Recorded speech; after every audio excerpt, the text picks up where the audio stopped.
11 generations of peace had reigned between the kingdom of Kerok and the realm of Aravia. A peace now shattered by King Teba's brutal campaign of expansion into the neutral lands between the two kingdoms. Once revered as a pillar of justice, King Teba had imposed crushing taxes to finance his war with his former ally, bringing desolation and ruin upon his own people. Had the king lost all reason?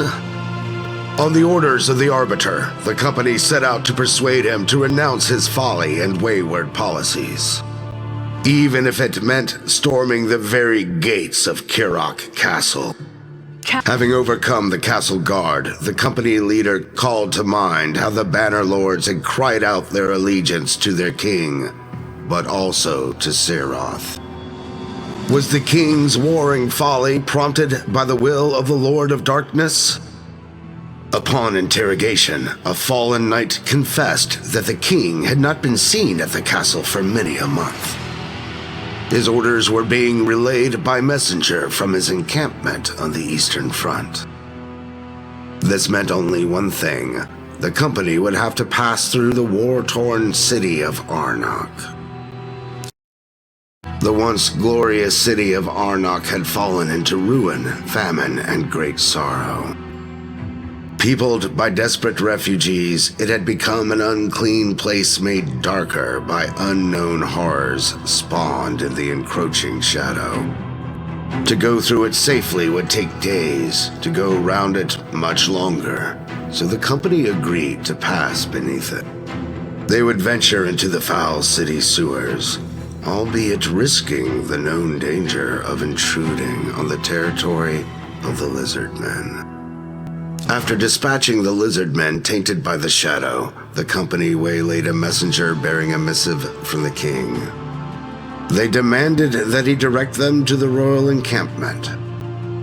Trembling for his life, the emissary pleaded that he knew nothing of such a camp. He had only ever received the sealed messages from a hooded knight at the catacombs of the Temple of Narbuk. Emerging from the sewers, the company set their compass northeastward and began a long and arduous trek to the catacombs.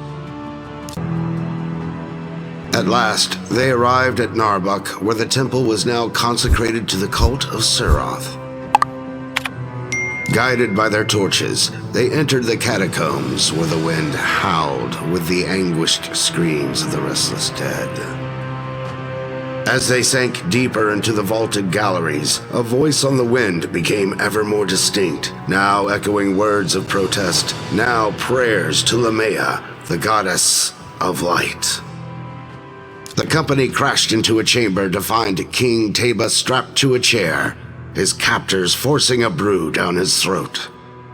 They made short work of the aggressors, then cut the king from his binds. "I have been bewitched," he began in rasping breaths, "forced to declare war on Aravia." Then, handing them his royal signet, he said, "Ask Queen Eva forgiveness for my forced betrayal.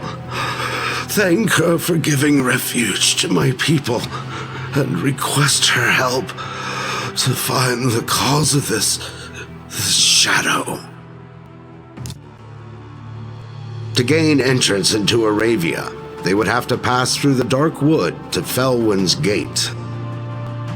After a 3-day trek, they reached the edge of Durham Forest, home of the Dark Elves. The elves promised safe passage to those who would pay the toll.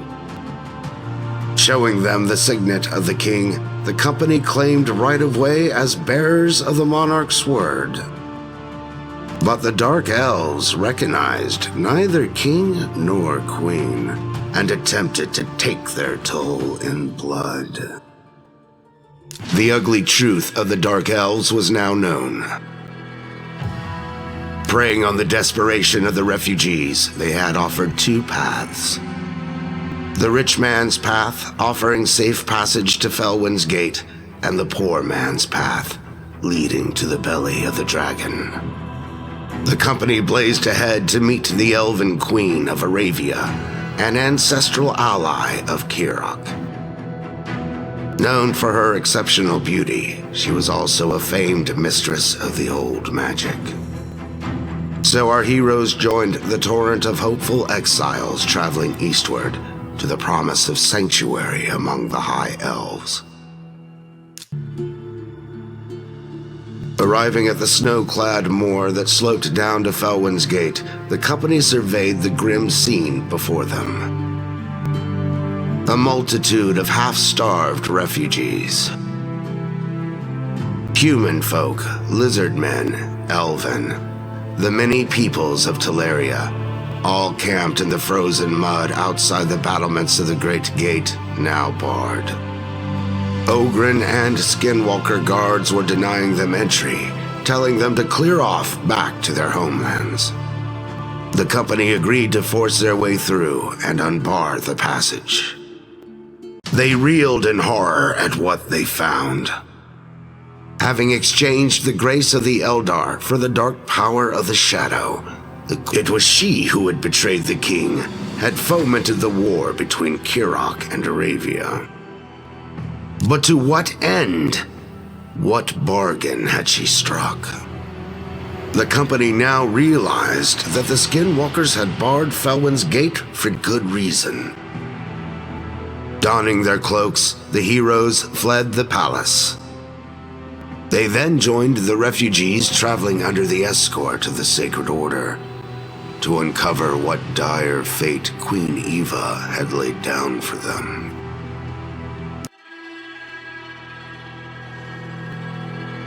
Stepping inside the township of Tilshire, the company realized they had entered a trap, for the gates were slammed shut and barred behind them. The people, visibly entranced, were herded by Orcish guards to an inner court where Bad El-Khazar, the dark necromancer, was lording his power with the scepter of Surath. Sensing the presence of stronger spirits, the necromancer suddenly roared out, "Guards, arrest them! They are the Queen Killers. Give no quarter should they resist." The company were in two minds. Should they risk tailing the necromancer, knowing they were outnumbered by the Sacred Order? Or should they cut through the treacherous mountain and take him by surprise at Valdemar Strait? Their dilemma was soon resolved by the circling presence of a great white eagle. It carried a message from the Arbiter, telling them to make haste, that a dark mass was in preparation in the Deadlands. So our heroes took the shorter but perilous mountain route. However, slowed in their tracks by a terrible blizzard, they arrived at Valdemar Strait as Bad El-Khazar set sail. Our heroes commandeered a fast ship and gave chase, sailing 3 sheets to the wind. They were soon coursing in the wake of the enemy vessel. And as the sun touched the horizon, they came broadside and boarded for a final confrontation with Bad El-Khazar. As Bad El-Khazar crashed to the deck, a black book of spells tumbled from his gown. It bore arcane writings and an image of a horrifying ritual that was to begin with the Dark Mass. Meanwhile, freed from the necromancer's somber grip, the surviving Knights of the Sacred Order were released from their demonic trance. A knight by the name of Kenric begged forgiveness for his order's wrongdoings while under the necromancer's yoke. He swore to restore their honor and to save the bewitched folk from committing their shards to Surath. The hot, barren Deadlands were littered with ruins that bore witness to an erstwhile time when this land was fertile, before the Brimstone Dragon came and scorched the earth. After 3 days of fighting rabid beasts and barbarian patrols, the company at last came to the ancient temple of Lumaya, now the destination of a dark ritual. Folk of every race were being driven in droves by barbarians through the great temple gates to the sound of a deep, throbbing drone. The company announced to the multitude that Bad Alcazar was dead. But to their horror, as the incantation to Siroth resumed, they realized the souls of the congregation were still corrupted. It was then that the Arbiter appeared, with news from the Knights of the Sacred Order. They were assembling at Godfrey's Crossing in a final bid to destroy the demon priests of the hallowed halls. "Go forth and make haste, brave champions," she intoned. "I will stay and purify these souls." At Godfrey's Crossing, where the Deadlands met the gorge of the hallowed halls, they came upon a horrific sight to behold. The remains of a fallen army were scattered on the far side of the bridge that separated the two territories. Realizing the Sacred Order must have fallen into an ambush, the company proceeded with great caution to the crossing. They passed to the other side, where the army of the Sacred Order had been decimated. One of the heroes picked out Kenrick among the dying. He called his brothers in arms around him, and all four fell to one knee. "O valiant knights," he hailed, "in your crusade against evil, you have redeemed your order." He then lifted his eyes to the sky. "Fear not, noble lords. May your souls ascend to the light of Lamaya." The company then pressed on, arms at the ready, toward the hallowed halls to claim their vengeance. Upon arriving at the hallowed halls, to the great surprise of our valiant heroes, the chief of the Knights Revenant held out a hand in friendship. "Great warriors," he bellowed from the hall steps, "let us join hands in blood. Your valor will receive far greater reward in the design of Siroth than in the failing light of Lumaya." The spell of the shadow was at its most potent in these halls. But our heroes, with hearts still pure and noble, remained loyal to the righteous light and offered only one answer. "Mortal scum!" roared the demon priest as he prepared to deliver his final assault. "Dead heroes cannot change the fate of this world!" But in a tremendous blaze of might and fury, the company swiftly dealt a crushing blow. As the demon priest lay mortally wounded by the fires of hell, in a strange demonic voice he howled, "Fools! You do not see what I see!" Then, in one last fiendish effort, he thrust out a hand and conjured a vision in flames of hellfire. It was a vision of their death. Was the sinister prophecy of the demon priest but a sham to prevent them from blazing a trail to the source of evil? Whatever the outcome, our four heroes had no choice but to approach the brimstone path that led to the very source of the shadow. Still they strove onward, battling their way through hellfire to the brimstone gate. This, the portal of Siroth, was sucking the living light from Teleria. Here they would have to end the corruption and restore the balance between the forces of darkness and light. By the light of Lumaya, the company vanquished the guardians of Siroth and the fell demon Kivos.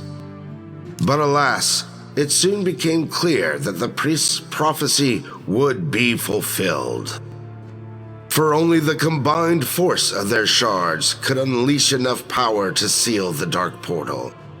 Our heroes bravely stepped forward and, together, offered the ultimate sacrifice to cast out the shadow from the world. But wait, O champion. The story endeth not here, for the portal will open again. Siroth will return, and the shadow will loom larger. Until that day comes, return to Teleria. Hone your skills and seek out new champions. You will need them all soon enough.